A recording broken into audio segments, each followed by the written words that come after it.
Okay, so first off, I want to say sorry about my weird upload schedule lately. I promise it's not just because I'm being lazy, but it's also because my laptop's on the fritz right now, and yeah, I'm working on that. Secondly, I want to say sorry about the clickbait title up there. I promise you there's a reason why I put it up there. So without further ado, let's just get into this video. Okay, so I'm just going to get it out of the way with right here, right now. My Leica died. So it sucks, and it makes me very sad to say that, but it didn't actually die. Like, don't get me wrong. Like, it still works kind of, but not really. And what I mean by that is the shutter mechanism just does not work. It does not fire. And I kind of want to get into kind of what happened and when this decided to happen, just as a warning, so all of you other film photographers that watch my channel could know that this stuff does happen, and I hope it does not happen to you. And hopefully with this video help some of you guys to realize that not everything is peachy and awesome, and that you should probably take care of your gear and also look at your gear, inspect it, yada yada yada. So without further ado now, let's talk about it. So a couple weeks ago, we went out on a trip with a couple of our friends and we went out to the Grand Canyon.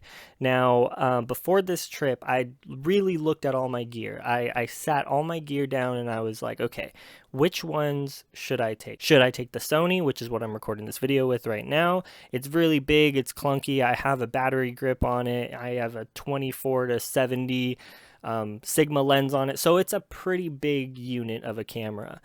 And I told myself, no, I'm not going to take it. Should I take the little Lumix G85 that I have? You know what? I'm not going to, because I want to live in the moment for this trip. That's what I told myself. So then I looked at my film cameras. I looked at my Pentax 6.7 and I was like, no, that's way too big. It would be cool for the Grand Canyon to get some medium format. So maybe I should take my Fujifilm GFX 50R. I also told myself, you know what? I'm going to take one camera with me. I'm going to take one camera, and that's going to be the one camera that I shoot all of the photos on throughout this whole trip. I'll make a really cool video about it, and we get to talk about it like I am right now. So I decided, with that being said, I took my Leica with me. That's the only camera that I brought with me. I brought a couple rolls of film. So with all that, we packed, we hit the road, and we headed out towards Arizona. And, it's a long drive here from California to Arizona, about 9 hours or so. So, we're driving, whatever. I'm taking a couple of pictures along the way, and nothing's up. We're hitting the sun, we're hitting the rain. Along the way, we actually hit some snow. When we were getting closer to our destination, we stopped in Williams, Arizona, which was about 20 minutes or so away from where we were staying at some Airbnb somewhere. So we got out of the car, and this is where it happened. So I took a few photos beforehand. I didn't notice anything. But what I did notice was that when I first purchased my Leica camera a few months back, I did have some weird shutter issues. Usually at the beginning of the roll, there would be some weird roll on my film where it almost looked like the shutter curtain shut and then it got stuck. And then it opened up when it wasn't supposed to. It had this really weird sound to it too, where I would click it, I would let go. I'm shooting at a shutter speed of like 1/125th or 1/250th, and it would fire, but then I don't know, 5 seconds or so later, I would hear it click out. So it sounded kind of weird then, and I probably should have taken that as a red flag. But instead, I brought it with me to Arizona, and it was my only camera. So we're out in Williams, Arizona, and this is where it happened. We're going to a supermarket. It was really pretty outside. It was really like a dark blue outside. It just snowed out there. It was really, really pretty. And I was like, you know what? Now would be a really good time for a photo. So I'm just about ready to take a shot. I raise up the camera to my eye and I take the shot. And that's when I don't hear anything.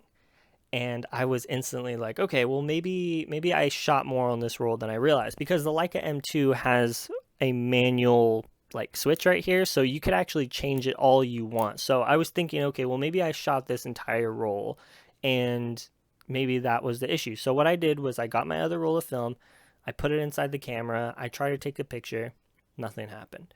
So that's when I realized I think my shutter is broken. So I tried to do everything that I could. I tried to make the camera fire by myself, and I just could not do it. And that's where it happened, right in Williams, Arizona, on our first day on this trip. It was actually a 3-day trip. Well, it was supposed to be a 2-day, but It ended up being a 3-day trip. Long story, I'm not going to get into it. So yeah, that's where it happened. And I'm not going to really get into any more of this story here. And I don't mean to be a downer or anything else like that. But what I do want to say in this video is to everybody who is shooting film, take a look at your cameras, especially if you buy them used. You never know where they've been. You never know, kind of how they were taken care of beforehand, especially if you buy things off of like eBay, even like KEH. Nobody's perfect at inspecting cameras. It's always good to get a second opinion. And if you feel like something's off, something probably is off. And if you could get it repaired, I would definitely do your research and find out somebody who you could take it into or ship it out to get it repaired. Just make sure that they are very reputable, because you don't want to get ripped off. So that's kind of what I'm doing right now. I need to find somebody, or even maybe Leica themselves. Hopefully they could fix this camera. I have no idea. It does have a dent on the top too, so I kind of wanted to get that checked out too. But yeah, just take care of your cameras, look at them, inspect them. Don't let the same thing happen to you guys. That's pretty much all I wanted to talk about in this video, is my sad story of going to the Grand Canyon for the first time and not being able to shoot film or shoot any sort of photos while being there. I actually did shoot a couple of pictures. I will pop them up on screen right now, but they were just shot with my iPhone 8 Plus, pretty old camera, so not the best of images, obviously, but you got to work with what you work with. And if anything, this just makes me want to go back to Arizona, as well as go back to the Grand Canyon and actually shoot some proper photos with the proper camera, one that actually works, because I don't want to make the same mistake again. But anyways, with all that being said, everybody, if you liked what you liked, please give a like, subscribe to the channel. I'm almost to 1,000 subscribers. It'd be really, really awesome to hit that very soon. And yeah, that's pretty much all I wanted to talk about in this video, guys. I hope you guys enjoyed my sad story. Yeah, that's all I wanted to talk about. I'll be back with another video soon, so stay on the lookout for that, and I'll talk to you guys soon. So see you. Bye.